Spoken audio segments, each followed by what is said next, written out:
Don was one of those veterans that several of the clubs toward the end of his career picked Don up really to kind of help him. In 1982, the Milwaukee Brewers got him late in the season.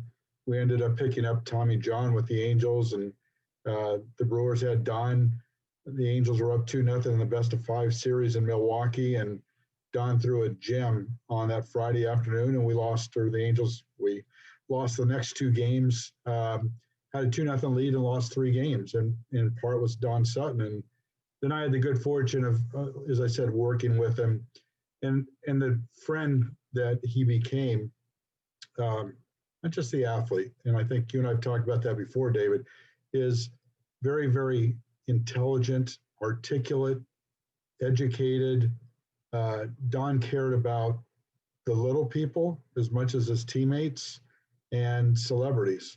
He was just well-versed in things, always carried himself well, had a certain presence of awareness, I guess if you'll say.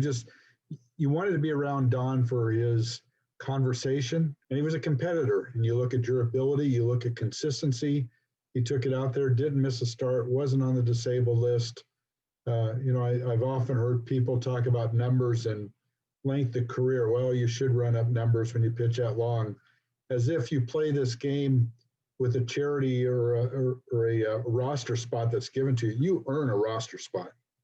I don't care how successful you are, how old you are, you have to earn it. And Don Sutton earned it each and every year. He was consistent, he was durable. And I think that when a lot of people look at back at his career, particularly young people, and look at how he went about his business, there's a reason he was able to go out there every day he was asked to. Don was never underprepared, never. And he was always kind of ahead of the game. Again, he was a cranial individual. He prepared, he had kind of the answers before the questions came up, if you will. And I think a lot of successful pitchers do that. I just never found Don to put himself above anybody. I think he was consistent in his conversation and reaching out. Smile truly does go a long way. The interaction with a security guard or an usher or the fans when you're walking out to the bullpen. Don was aware of his surroundings. He was very, very observant.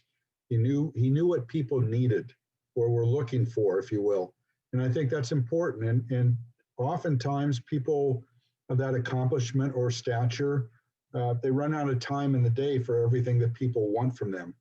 Don found a way to make sure that he took care of people along the way. And if he didn't get you on Tuesday, he'll get you on Wednesday.